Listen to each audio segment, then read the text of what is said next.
अंतर का अध्ययन करना। ये अंतर के आधार लिख दे रहे हैं, उनकी डिटेल समझाई जाएगी। पहला अंतर का आधार है खातों की प्रकृति।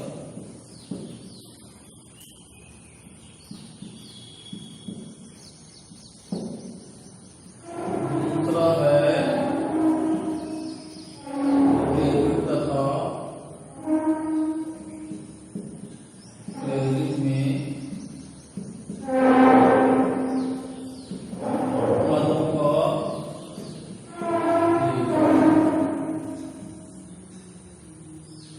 तीसरा पहले बनाया जाना।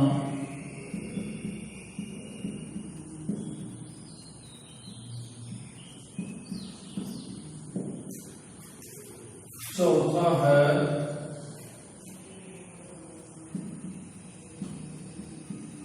पूंजीगत तथा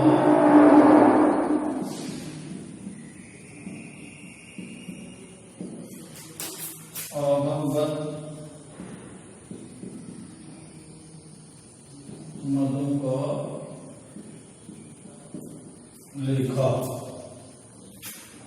पांचवा है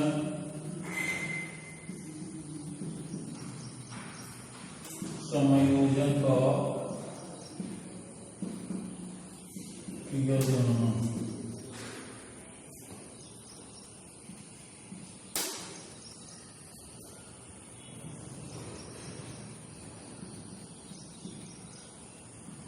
शेषों का हस्तांतरण।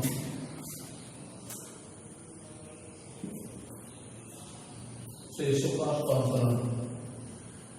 आय खाता था प्राप्त भुगतान खाते में। पहला अंतर का आधार है खातों की प्रकृति।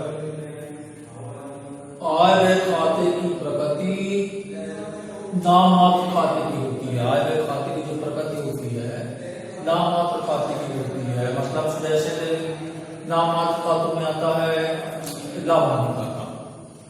लाभांश खाते में सभी व्ययों को डेबिट करते हैं, सभी खर्चों को डेबिट करते हैं, सभी लाभों प्राप्तियों को डेबिट करते हैं। उसी प्रकार की प्रकृति आय खाते की होती है, मतलब नाममात्र होती है। अप्राप्य भुगतान खाते की प्रकृति क्या होती है? वस्तुगत खाते की। वस्तु आय, जो वस्तु आय डेबिट, जो वस्तु जाए क्रेडिट। रोकड़ को भी, रोकड़ भाई का सारांश है। रोकड़ यदि आ रही है किसी भी माध्यम से तो डेबिट, रोकड़ जा रही है तो क्रेडिट। इस प्रकार कह सकते हैं कि आय खाते की प्रकृति नाममात्र खाते की, अप्राप्य भुगतान खाते की प्रकृति वस्तुगत खाते की। डेबिट तथा क्रेडिट में मदों का लेखा। प्राप्त भुगतान खाते के डेबिट में समस्त प्राप्तियां लिखी जाती हैं, प्राप्त रोकड़ लिखी जाती है। और जबकि आय खाते के डेबिट में समस्त व्यय लिखे जाते हैं। प्राप्त भुगतान के खाते के क्रेडिट में समस्त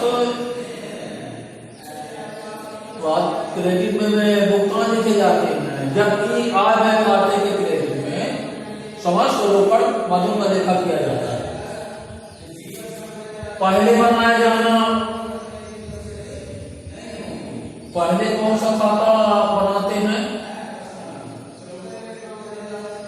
पहले जो है रोकड़ बही से, रोकड़ बही के सारांश से बनेगा प्राप्त भुगतान खाता। अप्राप्त भुगतान खाते के बाद आय खाता। इस प्रकार पहले जो दोनों खाते बनाना है भी, तो पहले प्राप्त भुगतान खाता बनेगा, प्राप्त भुगतान खाते के बाद आय खाता बनेगा। ये सबसे महत्वपूर्ण अंतर है पूंजीगत तथा आगमगत मदों का लेखा।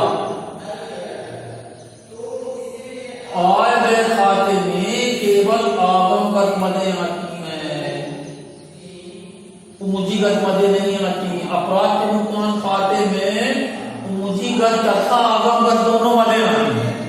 जैसा कि बताया गया है, पूंजीगत मद से तात्पर्य है कि स्थायी संपत्तियों पर किया गया है, मतलब ऐसे व्यय कर दिए जाए या कि ऐसी आय आ जाए जिनका लाभ कई वर्षों तक नहीं। जैसे उदाहरण के लिए कोई संपत्ति बेच रहे हैं, भूमि बेच रहे हैं, भवन फर्नीचर बेच रहे हैं, तो ये बेचेंगे तो पूंजीगत आया है, और यदि इन्हीं को क्रय किया जा रहा है तो पूंजीगत व्यय कहलाएगा।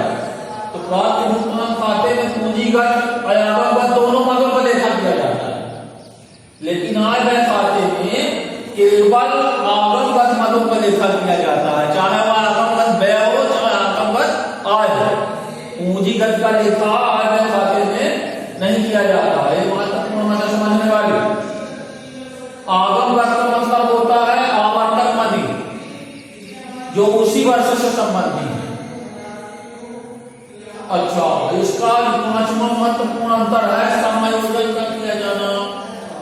आय व्यय खाते में समायोजन किए जाते हैं, जैसे अदत्त व्यय, पूर्वदत्त व्यय, उपार्जित आय, अनुपार्जित आय, ह्रास, इनका लेखा आय व्यय खाते में किया जाता है, जबकि प्राप्ति भुगतान खाते में समायोजन का लेखा नहीं किया जाता। जैसे जो 4-5 मत बताए, इनका लेखा नहीं किया जाता है, समायोजन का लेखा नहीं किया जाता है। शेषों का हस्तांतरण, प्राप्त भुगतान खाते का शेष हमेशा डेबिट होता है, उसका जो शेष निकलता है वो चिट्ठे में एसेट्स संपत्ति साइड में कैश के नाम से, माइन के नाम से चला जाता है। और लेकिन आय व्यय खाते का शेष जो चिट्ठा बनाते हैं गैर व्यापारिक शर्त में, वो पूंजी कैपिटल फंड में या कैपिटल में जाके क्या होता है, जुड़ जाता है। और आय व्यय खाते के शेष में यदि कमी आ रही है तो वो पूंजी से कट जाती है। अधिक आ रहा है मतलब आय अधिक है कम, तो चिट्ठे की पूंजी में दोनों के शेष चिट्ठे में जाते हैं। प्राप्त भुगतान खाते का शेष भी चिट्ठे में जाता है, लेकिन वो संपत्ति पक्ष में जाता है जैसे। और आय व्यय खाते का जो शेष होता है या उसके शेष को नहीं बोला जाता, उसका यदि आय अधिक है व्यय कम है तो अधिक कहलाता है, सरप्लस। वो चिट्ठे के लायबिलिटी में कैपिटल पूंजी फंड में, कैपिटल फंड में जाकर जुड़ता है। और यदि व्यय अधिक है आय कम है, ये केवल आय व्यय खाते में हो सकता है कि आय अधिक या आय कम हो सकती है, लेकिन प्राप्त भुगतान खाते में ऐसा नहीं होता। उसमें केवल प्राप्ति अधिक रहेगी, ये गारंटी है कि भाई खाते में बताया गया है कि प्राप्त भुगतान खाते में प्राप्ति अधिक रहेगी और भुगतान कम रहेगा। ऐसा नहीं हो सकता कि भुगतान अधिक हो जाए। जैसे रोकड़ बही का नियम है, उसी तरह से इसका निर्माण किया जाता है। जैसे रोकड़ बही का शेष हमेशा क्या होता है, डेबिट होता है, माने डेबिट का योग अधिक रहेगा, कभी भी क्रेडिट शेष नहीं हो सकता, मतलब क्रेडिट का टोटल कभी अधिक नहीं हो सकता। इसी प्रकार प्राप्त भुगतान खाते का शेष हमेशा डेबिट होता है, मतलब प्राप्ति पक्ष का योग अधिक रहेगा और क्रेडिट का जमा पक्ष का योग कम रहेगा। जो अंतर आता है वो शेष कहला गया, वो चिट्ठे के उसमें एसेट्स में चला गया कैश के नाम से। अब इसके बाद अपने को प्राप्त भुगतान खाते का थोड़ा सा फॉर्मेट नमूना समझिए।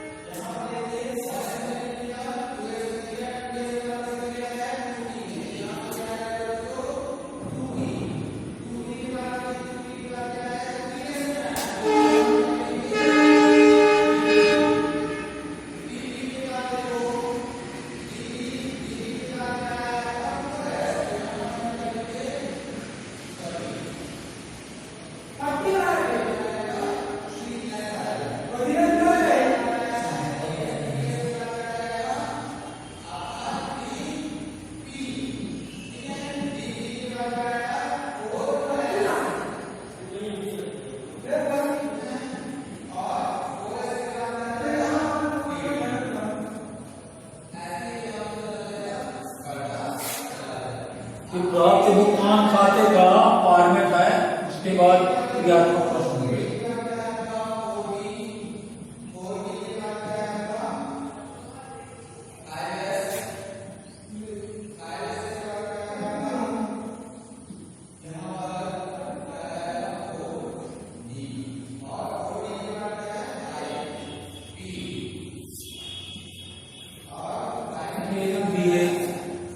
ये 3 लाइनों में रहता, सबसे ऊपर संस्था का नाम, फिर खाते का नाम, फिर सत्र लिखते हैं। किस तरह से लिखी जाती है। फिर अपना ये 4 कॉलम अपक्ष बनेगा।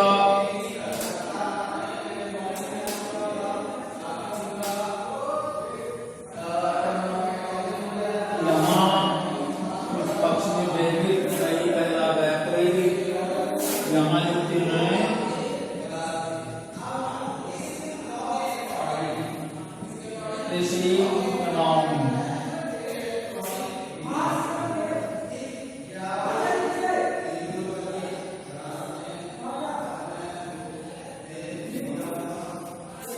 ये यहाँ सभी प्राप्तियां आएंगी। सबसे पहले इसकी शुरुआत रोकड़ शेष से होती है।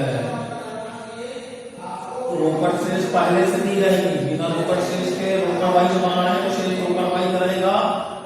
टू बैलेंस विधि आ गया। इसके बाद सभी प्राप्तियां टू सब्सक्रिप्शन की पहला बैच चलता है।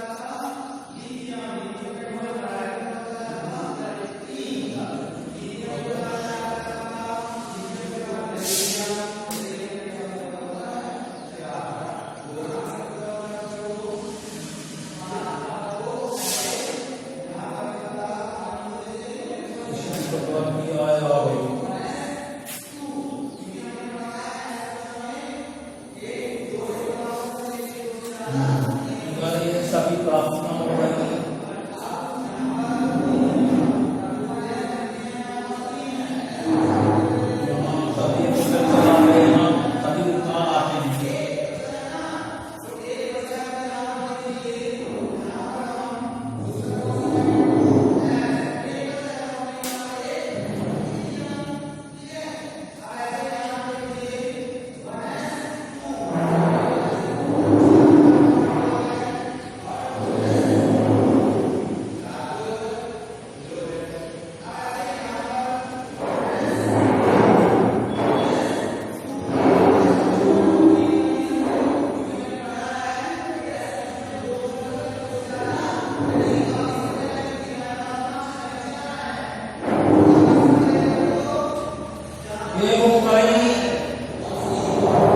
पहले से आ गया ऊपर वाई का ऊपर वाई का शेष भाग करेगा कुछ। फिर यदि चंदा मिल रहा है, सदस्यता शुल्क मिल रही है, मेंबर से प्रवेश शुल्क मिल रही है और कोई यदि आया है चाहे वो आया नंबर को चाहे पूंजी का वो आज देंगे। यहाँ किराया दे रहे हैं, न्यूज़पेपर पर बेच रहे हैं, रिपेयर है, मजदूरी बेचा है और भी कोई व्यय है, चाहे वो पूंजी का तो चाहे आकर का। ऐसे में होगा क्या कि यहाँ का टोटल आ जाएगा, डेबिट का टोटल हमेशा अधिक रहता है। यहाँ का टोटल कर लिए, यहाँ के टोटल से, यहाँ का डेबिट के टोटल से क्रेडिट का टोटल क्या करें, घटा दें। जो अंतर आएगा वो बाई बैलेंस सीडिंग बैलेंस को आगे ले गए और इसका शेष शिक्षे में जाके कैश बना।